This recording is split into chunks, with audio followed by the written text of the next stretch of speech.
Ces graines, voilà, ces graines-là vont être extraites des cabosses, des fruits, du cacaoyer. Donc, vous savez très bien de nos jours, c'est avec ces fèves qu'on va utiliser pour fabriquer tout ce qui est du chocolat, des produits dérivés aussi, donc du cacao, etc. Donc, moi, je vous recommande de manger les fèves sous cette forme. Pourquoi? Je vais vous montrer ces petites graines, regardez. C'est la Théobroma cacao. Pour ceux qui connaissent le cacaoyer, ça produit de la cabosse qui va donner ces petites graines dans le fruit qu'on appelle le cacao. Et comment l'utiliser comme brûleur de graisse naturelle? Donc, c'est un sacré brûleur de graisse pour ceux qui connaissent. Ça va causer la thermogenèse et la lipolyse, sans rentrer dans les détails.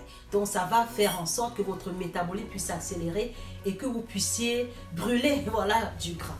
Regardez bien. Mais vous devez consommer sans que ce ne soit transformé. Donc, comme fruits, comme ça, des fèves. Voilà, pour manger. Quand le cacao fut découvert, les rois faisaient des boissons amères. Voilà, faisaient faire, hein, ils ne faisaient pas. Des boissons amères à base de cacao, de maïs et même du poivre. Ça créait une mixture très aphrodisiaque. Je n'ai pas essayé, mais bon, ça créait une boisson amère. Et ça a poussé les gens à réfléchir comment on peut créer des dérivés. Voilà, comme vous savez aujourd'hui, ça existe sous plein de formes. Mais le cacao noir reste à recommander.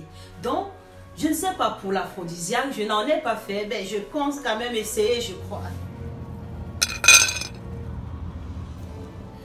Bonjour à tous et bienvenue dans mes chroniques santé. Aujourd'hui, je vais vous parler du cacao.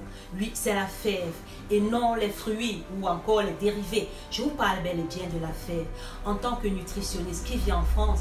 Donc, si vous voulez prendre rendez-vous, c'est dans ma page ou encore vous allez prendre rendez-vous sur Doctolib.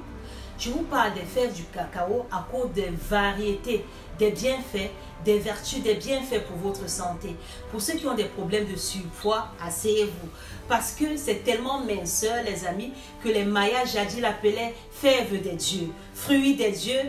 Parce que non seulement, oui, il y a d'autres vertus, parce qu'on a utilisé aussi pour soigner plein de maladies, mais aussi pour maintenir la vitalité, l'énergie, la forme, de par son pouvoir reminéralisant. Les Mayas l'utilisaient déjà pour soigner des pathologies, déjà non seulement cardiovasculaires, mais aussi pour les comme psychotropes en fait, donc pour les troubles du système nerveux en général et pour préserver des pathologies neurodégénératives, tout comme des pathologies, par exemple comme le Parkinson ou l'Alzheimer. Les Mayas l'appelaient fève des dieux et ça va avoir cet effet sur le surpoids. Et ça va être un sacré brûleur de graisse. Pourquoi? Parce que c'est vachement riche en polyphénol. Tellement riche que son taux élevé en polyphénol va augmenter tout ce qui concerne les pertes de calories.